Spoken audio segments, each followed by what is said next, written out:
नमस्कार, स्वागत है आपका खास कार्यक्रम देश देशांतर में। मैं हूं आरफा खानम शेरवानी। अब से एक हफ्ते पहले तुर्की ने रूस के जेट विमान को सीरियाई सीमा पर मार गिराया था और अब उसका समुद्री रास्ता रोक दिया है।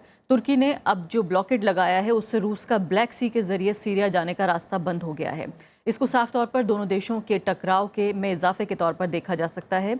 इस बीच रूस के मारे गए पायलट का पार्थिव शरीर भी देश वापस लौट आया है। पेरिस में चल रही क्लाइमेट कॉन्फ्रेंस दोनों नेताओं ने एक दूसरे से मुलाकात भी नहीं की है। इन्हीं तमाम में सवाल उठ रहे हैं कि इस टकराव से सीरिया के भविष्य पर आखिर क्या असर पड़ेगा और क्या होगा। जो आईएस से लगातार उपज रही है समस्या, किस तरह से दुनिया के देश लड़ पाएंगे अगर आपस में इस तरह से दोनों देशों में टकराव होगा।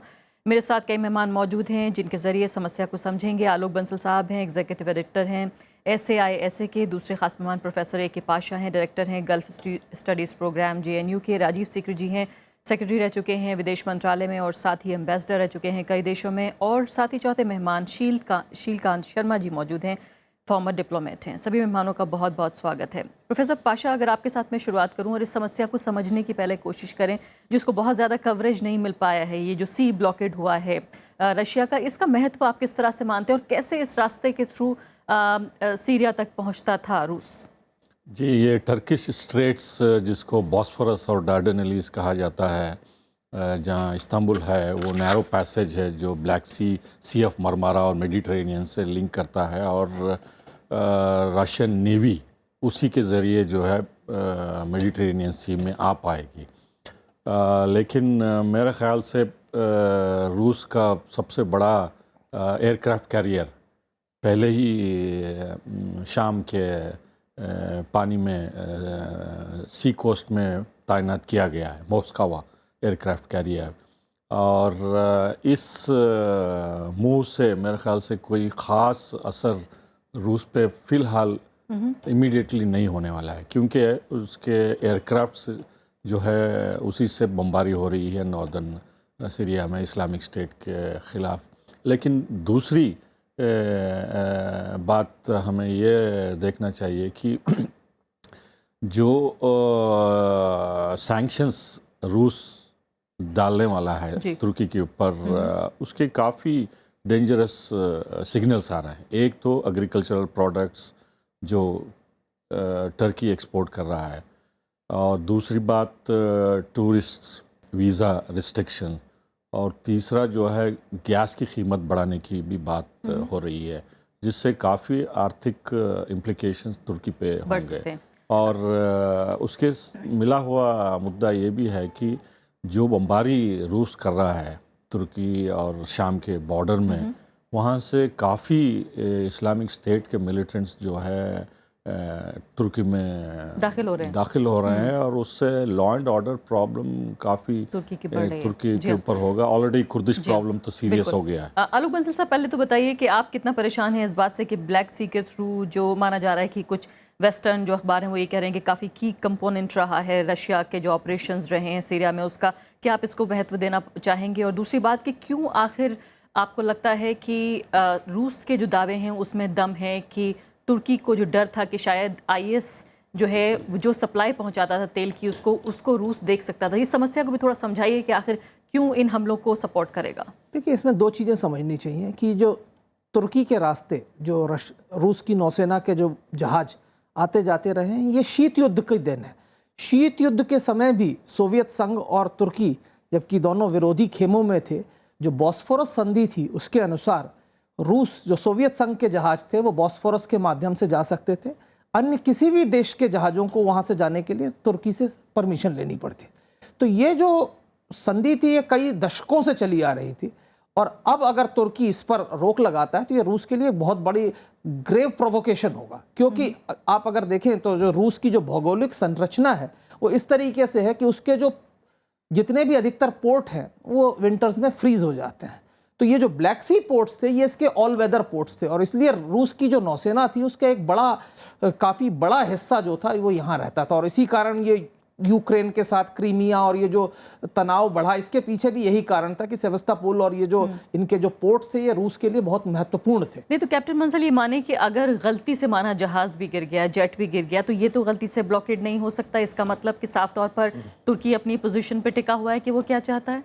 बिल्कुल, इसमें कोई शक की बात नहीं है। मेरा व्यक्तिगत रूप से मानना है कि तुर्की के जो इस वक्त प्रधानमंत्री हैं, जो आगे अब एक स्ट्रॉन्ग मैन के रूप में इमर्ज करना चाह रहे हैं, वो एक काफ़ी राष्ट्रवादी पोजीशन ले रहे हैं। और अगर आप देखें जो दोनों चुनावों के बीच में जो डिफरेंस था वो भी इसी कारण था कि राष्ट्रवादी उसके कारण जो है, और जो अभी पिछले कुछ समय से देखा आपने कुर्दों के प्रति जो उन्होंने स्ट्रॉन्ग आर्म टैक्टिक्स फॉलो की है, तो he is trying to utilize it बिना ये समझे कि इसके जो अंदेशे हैं वो बहुत खतरनाक हो सकते हैं तुर्की के लिए, जैसा कि पाशा साहब ने कहा। और इसमें कोई भी जरा भी शक नहीं है कि इस्लामिक स्टेट की जो आर्थिक स्थिति है उसको सुधारने में तुर्की का काफी बड़ा रोल रहा है। इसको समझेंगे कि कैसे उसका कितना जो तेल महत्वपूर्ण है वो काफी हद तक तुर्की के लिए माध्यम काम से आता है। राजीव सिक्री साहब, ये बताइए कि कितना महत्वपूर्ण आप मानते हैं एससी के जरिए ब्लॉकेड को, पहली बात, और दूसरे इस पोजीशन लेने का तुर्की के क्या मायने हैं? क्या ये इंटरनेशनल कम्युनिटी को भी एक मैसेज है कि तुर्की अब ये चाहता है कि एक स्टैंड ऑफ जो है साफ तौर पर बनाया जाए रूस के साथ? ये बहुत ख़तरनाक कदम उठाया है, क्योंकि जैसे पाशा जी ने और आलोक ने कहा है, ये 1936 में एक मॉन्ट्रो कन्वेंशन हुई थी। हमें याद रखना होगा कि तुर्की और रूस के बीच में सदियों से बड़े झगड़े चलते आए हैं, और इसी बात पर हुए हैं कि क्राइमिया, ये बॉस्फोरस और डार्डेनल्स के बीच में जो सा पैसेज वो फ्री होगा कि नहीं, और लड़ाइयाँ हुई हैं। तो फिर 1936 में ये तय किया गया कि नहीं, ये फ्री पैसेज होगा। अगर आप ये स्थिति बदल रहे हैं तो ये तो एक युद्ध के लिए आह्वान सा हो गया है।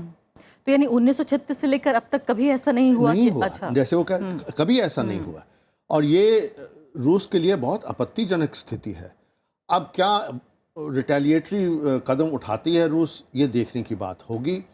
पर मैं समझता हूँ कि रूस ये भी कर सकता है कि चलिए, हमारा आपने ब्लॉक किया है, हम बाकी देशों को भी हम ब्लॉक कर देंगे, क्योंकि रूस की अगर नौसेना है वो भी तो ब्लॉकेड कर सकती है। तो टर्की के जौन से नॉर्दर्न पार्ट्स हैं वो भी ब्लॉकेड हो जाएंगे, जॉर्जिया, यूक्रेन, बल्गेरिया, रोमानिया सब ब्लॉकेड हो सकते हैं, वो रूस कर सकता है। तो ये तो एक तनावपूर्ण स्थिति बन सकती है। और देखिए, जब तुर्की ने उनका रूसी विमान गिराया तो ये पहली बार था कि किसी नेटो के मुल्क ने एक रशिया के 66 साल बाद ऐसा हुआ। हाँ, ऐसे हुआ। अब तुर्की अगर चाह रहा है कि नेटो उनके मदद करने के लिए आए, तो ये तो वही पुराने शीत युद्ध का मामला हो जाएगा कि एक तरफ रूस, दूसरी तरफ नेटो। तो ये तो बहुत तनावपूर्ण मामला हो सकता है, और फिर रिटेलिएटरी मेजर्स उनके रूल्स के मुताबिक एक नेटो मुल्क पर हमला सारे मुल्कों पर हमला है। हाँ, पर मैं समझता हूँ कि एर्दोगान तुर्की के जो से प्रधानमंत्री हैं वो थोड़ा ओवर रीच कर लिया है। अच्छा। मैं नहीं समझता कि ये चुनाव को लेके पोस्चरिंग है, आपको लगता है? वो नेशनलिस्ट पोस्चरिंग है, क्योंकि अगर ये लॉजिकल कंक्लूजन पर तो युद्ध हो जाएगा। मैं समझता हूँ, देखिए याद रखें, रूस क्रीमिया में क्यों गया? क्योंकि वो समझता है कि अपनी ब्लैक सी फ्लीट के वार्म वाटर्स के लिए बहुत ज़रूरी है क्रीमिया। अगर उन्होंने इस तरह रोक दिया तो जैसे उन्होंने क्रीमिया को टेक ओवर कर दिया था, तो कुछ ऐसे युद्ध हो सकता है उधर। तुर्की के खिलाफ युद्ध हो सकता है। दुनिया क्या वाकई एक और युद्ध अफोर्ड कर सकती है? यानी बहुत खतरनाक बात है। मैं समझता हूँ कि अमेरिका जैसे मुल्कों को तुर्की को शांत करना पड़ेगा। और लगता है ऐसा है कि पोस्चरिंग ये हो रही है कि फिलहाल अमेरिका तो ये कह रहा है कि हम तुर्की, हम तुम्हारे साथ हैं और हम रूस को देख लेंगे, उस तरह की बयानबाजियां। चलिए आगे देखते हैं क्या होता है। शीलकांत जी, मैं आपको शामिल करना चाहती हूँ बहस में। ये बताइए कि आप ये मानते हैं कि जिसको कहा जाता है कि पूरी जो टेंशन है उसमें इजाफा मानते हैं? आपको लगता है कि ये पूरा मसला एक हफ्ते बाद, जब हम ये सोच रहे थे कि शायद सुलझ जाएगा, बातचीत हो जाएगी दोनों देशों के नेताओं के बीच, पेरिस में बातचीत हो जाएगी, वो बातचीत तो नहीं हुई, बल्कि ये जो पूरा तनाव है और एस्केलेट हो गया है? मेरी समझ में जो अभी तक पूर्व वक्ताओं ने कहा उनसे मैं सहमत हूं, पर मैं एक बात और कहना चाहता हूं कि जब रूस का विमान गिराया गया था तो रूस की तरफ से ये आया था कि ये प्रीमीडिएटेड है, और इस बात पे भी बात हुई थी। तो अब ये चूंकि ब्लॉकेट कर रहे हैं तो ये इस बात को मजबूत करता है कि लगता है टर्की का एक्शन आइसोलेटेड नहीं था, बल्कि एक तरह से एक थोड़ी सी सोची समझी हुई स्ट्रेटजी का हिस्सा था। प्लान का हिस्सा था। तो इसलिए तो उसके बाद दूसरा स्टेप उन्होंने ये लिया कि अब वो ब्लॉकेट कर रहे हैं।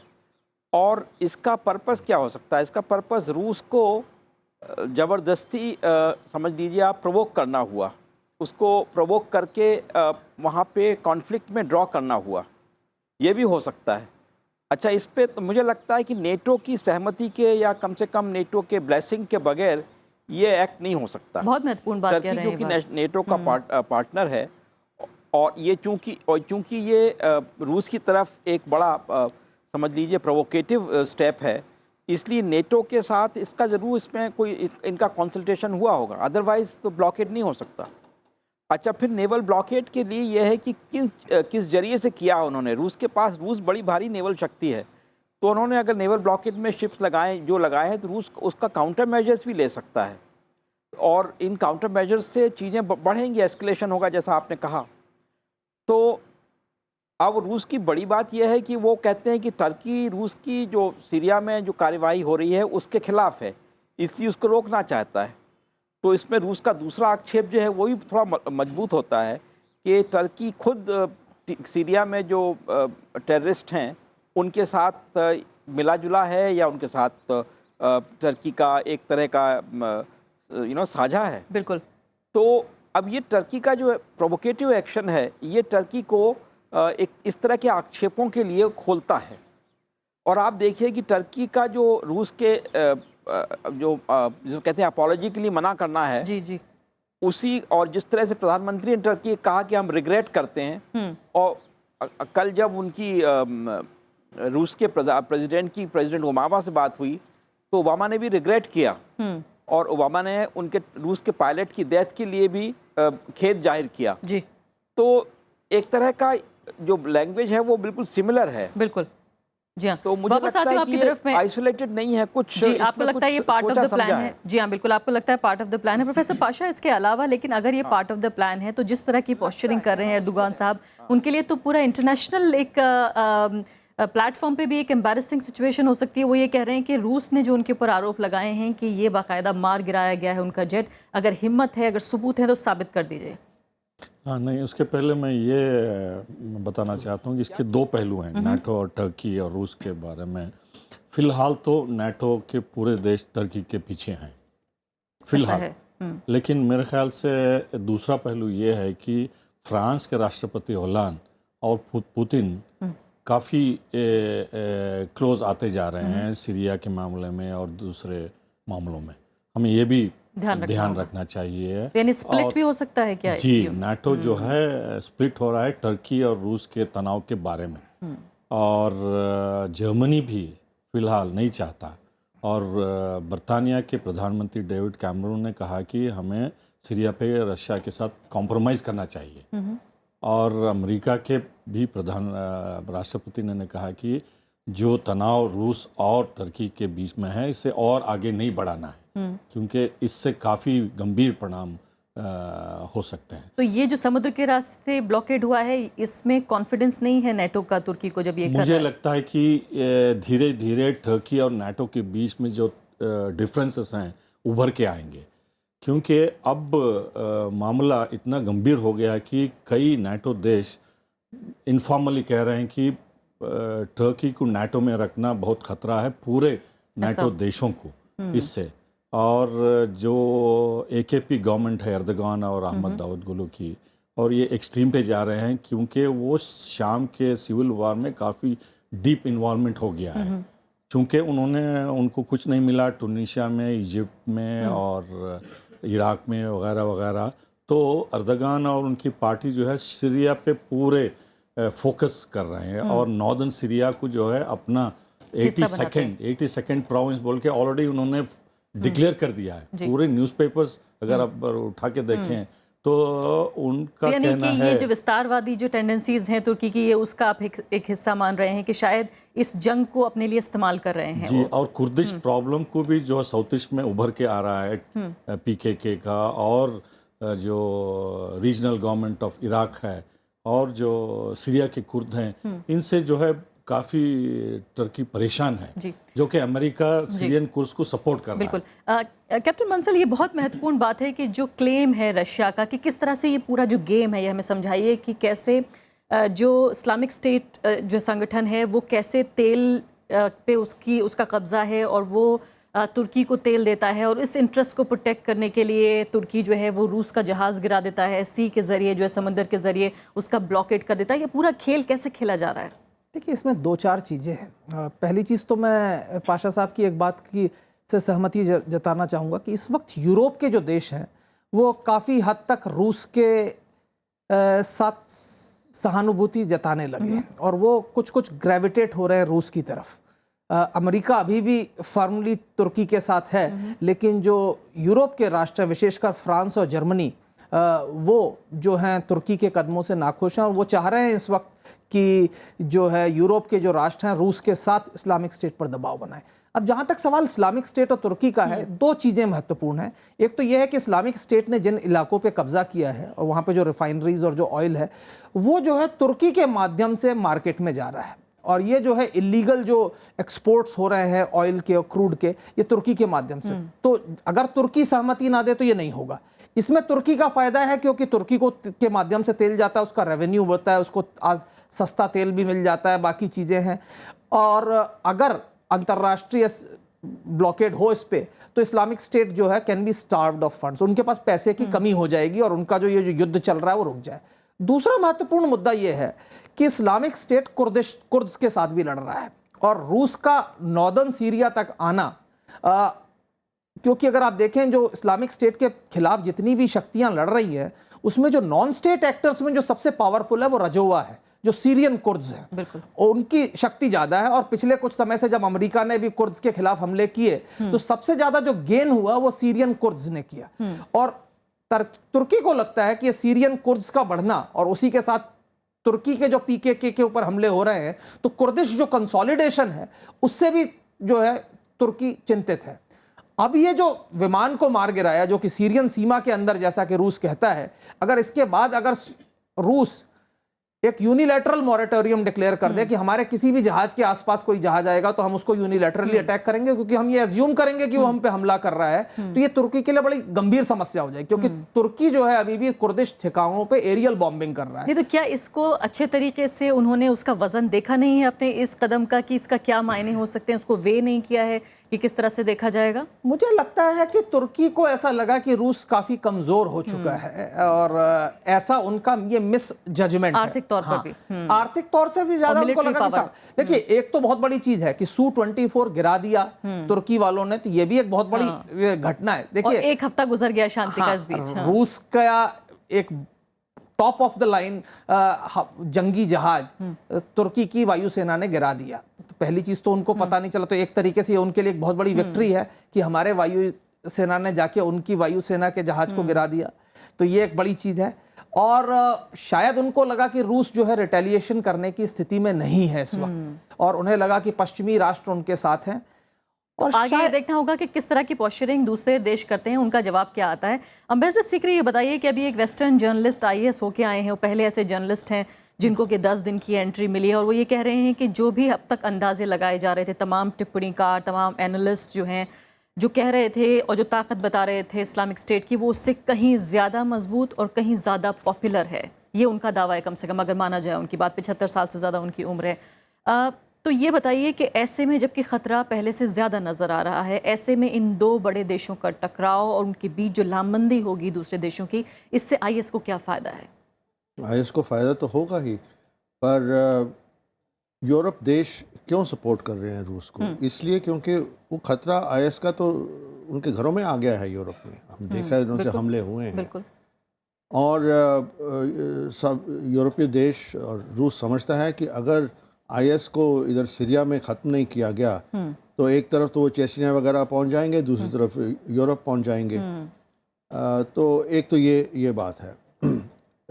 और जैसे कहा गया कि तेल जौन सा है चोरी का तेल बेचना, वो तो तुर्की के ज़रिए हो रहा है। अब तुर्की चाह रहा है कि वो एक अपने आप में एक मेजर पावर बन जाएगा। पुराना ऑटोमन एम्पायर के उनके ख्वाब आ रहे हैं कि हम खलीफा का घर था ये, और जो कि एक दौर में था भी। था भी, वो ठीक है, पर जी वो हाँ, बिल्कुल। उनको वही सही बात है, ख्वाब बिल्कुल। दोबारा आ रहे हैं ना, लेकिन दुनिया तब से बदल चुकी है। बदल चुकी है। और दूसरी तरफ ये वो एक शिया सुन्नी का चक्कर भी हो गया है, क्योंकि उधर एक तरफ वो दबाव पड़ रहा है ईरान का, और उनके फुट सोल्जर ही तो हैं जो कि आईएस के खिलाफ लड़ाई कर रहे हैं, रशिया भी उनको सपोर्ट कर रहा है। सो ये 3-4 तरह के यहाँ ये टकराव हो रहे हैं। एक शिया सुन्नी हो रहा है, एक तुर्की और रूस का हो रहा है, और बड़े उनके पुराने जौन से प्रतिद्वंद्वी हैं, और क्षेत्रीय टकराव भी हाँ, है। फिर ईस्ट वेस्ट का हो रहा है, नेटो और रशिया के बीच में, कुर्द और तुर्कियों के बीच में हो रहा है। तो मतलब बहुत सी चीज़ें यहाँ मिली जुली हैं, और इसलिए कोई कंसिस्टेंट पोजीशन कोई भी मुल्क ले नहीं सकता, क्योंकि एक तरफ तो वो एक लक्ष्य को समर्थन करते हैं, दूसरी तरफ वो नहीं करते हैं।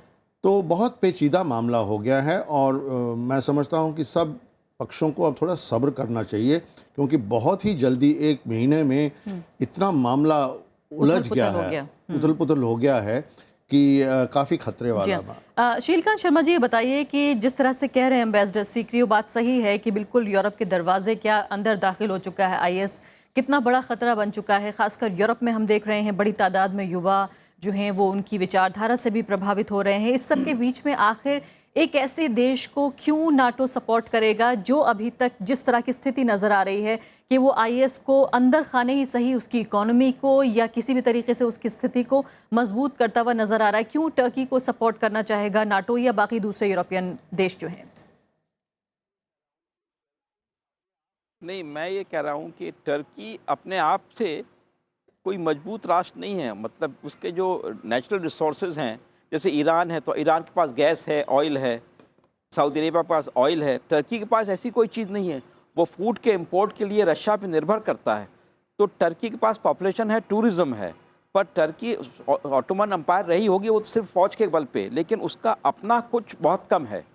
और यूरोप में दूसरा, जैसे कहा जा रहा है कि यूरोप में टर्की के लिए सद्भावना नहीं है, और ख़ासकर जर्मनी जहाँ पे टर्क्स बहुत ज़्यादा है, एक्सपेट्रिएट टर्क्स, वहाँ पे हमेशा एक तरह का एक डाउट होता है। आपको याद होगा कि टर्की को ईयू में नहीं लिया गया। एक समय बहुत ज़ोर से था एक मूवमेंट कि टर्की को ईयू में लेना चाहिए, और अमेरिका बड़ा चाहता था ये बात, लेकिन ईयू के राष्ट्र तैयार नहीं हुए।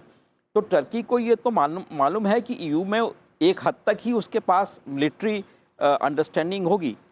तो इसके बावजूद भी अगर वो एक्टर ले रहा है इस तरह का ब्लॉकेट का, जो कि एक स्टैंडर्ड, जैसे उन्होंने कहा कि 1936 का अकॉर्ड था, उसके देखते हुए उसको ब्रेक करके ये एक्शन लेना, पता नहीं इसका, मैंने अभी एकदम से स्टडी नहीं किया, लेकिन जो लॉ ऑफ द सी है उसके तहत इसमें क्या इम्प्लीकेशंस होंगी ये भी देखनी पड़ेगी, क्योंकि रूस ने अभी तक कोई कानूनी ब्रेक नहीं किया। उन्होंने सिर्फ सैंक्शंस किया है। सैंक्शन दैट मीन्स उन्होंने अपनी तरफ से जो ट्रेड है उसको बंद किया है, और टूरिज्म बंद किया, क्योंकि उन्होंने अपने लोगों को एडवाइस किया कि आप मत जाइए, वहाँ खतरा है, पर कोई लॉ ब्रेक नहीं किया इंटरनेशनल लॉ का।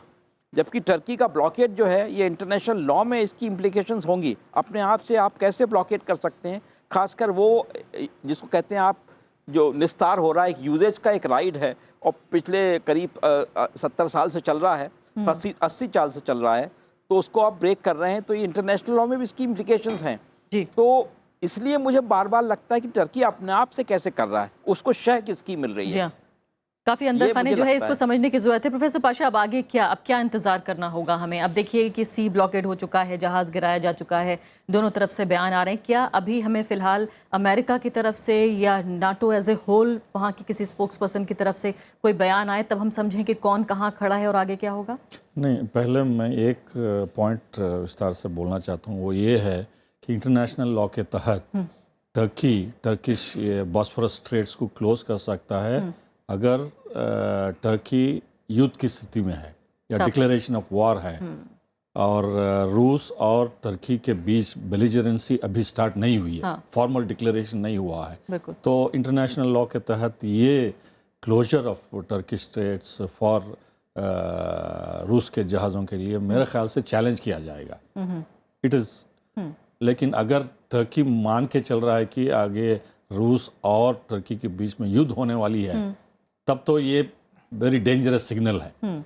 और दूसरी बात ये है कि टर्की नो फ्लाई जोन बनाना चाहता था नॉर्दर्न सीरिया में, और ये कई प्रयास नाटो को कन्विंस करने की किया, तो अभी तक वो असफल रहे हैं।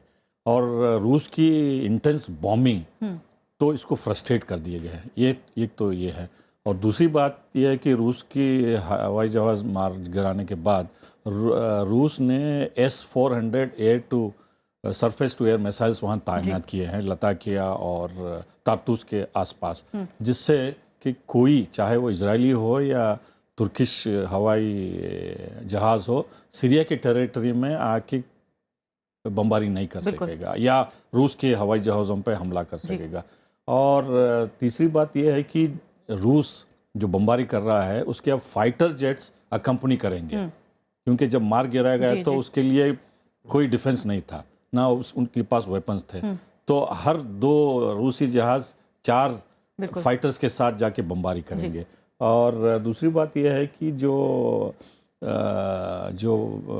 बॉस्फोरस बंद कर दिया गया है उससे इमीडिएटली सीरिया पे कुछ असर नहीं होगा, क्योंकि रूस कैस्पियन सी से भी बमबारी कर रहा कर सकता है वहाँ। और रूस ईरान इराक के जरिए भी जो है फ्लाईओवर चलिए उसके पास और दूसरे तरीके हैं, लेकिन कम से कम एक संदेश के तौर पे एक बहुत बड़ा संदेश है। बहुत बहुत शुक्रिया आपका प्रोफेसर पाशा और एम्बेसडर राजीव सीकरी, आलोक बंसल साहब और शीलकांत शर्मा जी भी। तो साफ तौर पर जिस तरह से वेस्टर्न मीडिया बार बार इस संकट को कहीं ना कहीं विश्व युद्ध 3 के तौर पर कह रहा है, शायद जिस तरह से अभी बहस हुई है उससे ये तो नहीं लगता कि उस तरह की हेडलाइंस कोई अतिशयोक्ति बता रही हैं, क्योंकि कम से कम ये पूरा वार्म अप, ये पूरी तैयारी वैसी ही मालूम होती है। अब आने वाले दिनों में ये देखना होगा कि दूसरे देश जो हैं, जो ताकतवर देश हैं दुनिया के, वो किस तरह से प्रतिक्रिया देखते हैं, ये संकट आगे बढ़ता है या फिर पीछे हटता है। इसी के साथ अभी के लिए इतना ही, नमस्कार।